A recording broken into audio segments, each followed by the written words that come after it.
موسیٰ علیہ الصلاۃ والسلام کا دور ہے، حضرت موسیٰ علیہ الصلاۃ والسلام کا زمانہ ہے۔ ان کا ایک ماننے والا، حضرت موسیٰ علیہ الصلاۃ والسلام سے محبت کرنے والا،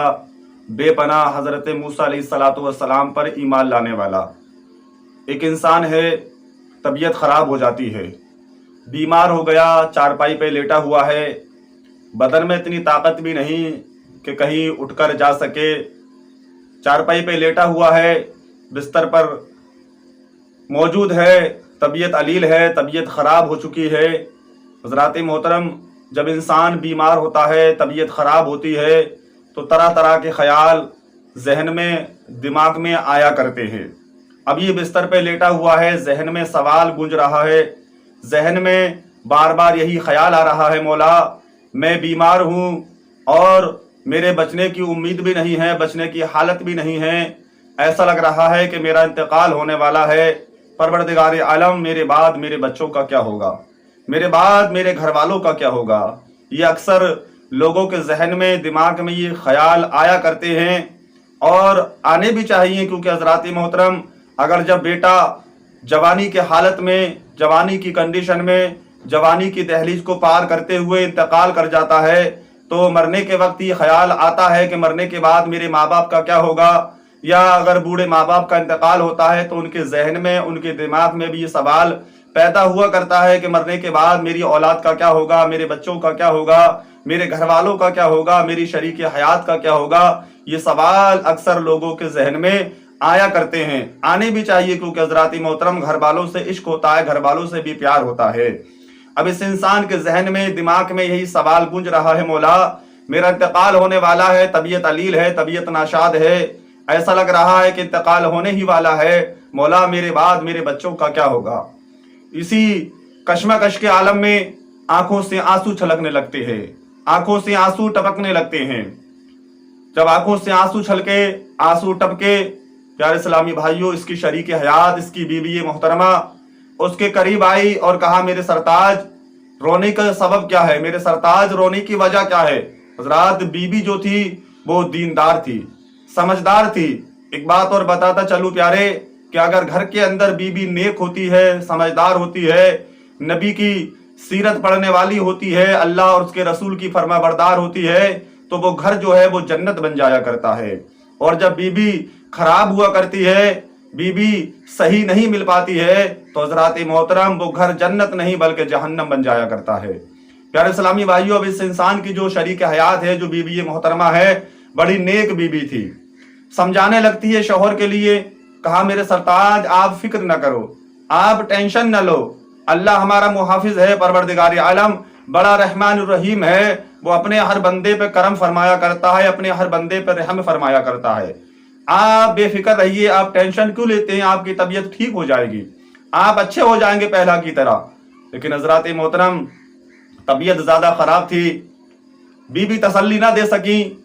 تو بیوی نے کہا میرے سرتاج ایک کام کریں، آپ ایک اللہ کے نبی حضرت موسیٰ علیہ الصلاۃ والسلام کے ماننے والے ہیں، ہم بھی ماننے والے ہیں، آپ بھی ماننے والے ہو، جاؤ ان کی بارگاہ میں جاؤ، حضرت موسیٰ علیہ الصلاۃ والسلام کی بارگاہ میں جا کے حاضر ہو جاؤ۔ میں نے سنا ہے کہ جو بھی ان کی بارگاہ میں جاتا ہے ان سے دعا کرایا کرتا ہے، ان کی دعا رنگ لایا کرتی ہے، اللہ کی بارگاہ میں قبول ہوا کرتی ہے۔ مجھے امید ہے کہ آپ کے حق میں اگر موسیٰ علیہ الصلاۃ والسلام نے دعا کر دی تو اللہ نے چاہا تو آپ کا بیڑا پار ہو جائے گا، آپ کی طبیعت اچھی ہو جائے گی، آپ ٹھیک ہو جائیں گے۔ آپ جائیے حضرت موسیٰ علیہ الصلاۃ والسلام کی بارگاہ میں اور ان سے دعا کرا کے آئیے۔ اب یہ انسان چلا، حضرت موسیٰ علیہ الصلاۃ والسلام کی بارگاہ میں حاضر ہوا۔ حاضر ہونے کے بعد عرض کی، ہے اللہ کے نبی، اللہ کے پیغمبر موسیٰ علیہ الصلاۃ والسلام، میری طبیعت ناشاد ہے، آپ میرے حق میں دعا فرما دیں، آپ میرے حق میں دعا کر دیں تاکہ میری طبیعت ٹھیک ہو جائے، میں اچھا ہو جاؤں۔ حضرت موسیٰ علیہ الصلاۃ والسلام نے اس کا چہرہ دیکھا، منظر دیکھا، اللہ کی بارگاہ میں ہاتھ اٹھائے۔ پیارے اسلامی بھائیو، اللہ کے نبی ہیں، اللہ کے پیغمبر ہیں، ہاتھ اٹھائے تو موسیٰ علیہ الصلاۃ والسلام نے اس انسان سے کہا، انسان اب تو نہیں بچ سکتا،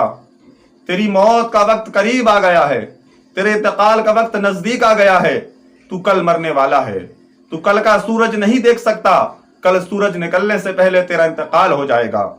جب اتنا سنا تو حضرات محترم دل ٹوٹ گیا، چہرہ اداس ہو گیا، جو امید، جو بھروسہ لے کر آیا تھا وہ ٹوٹ گیا۔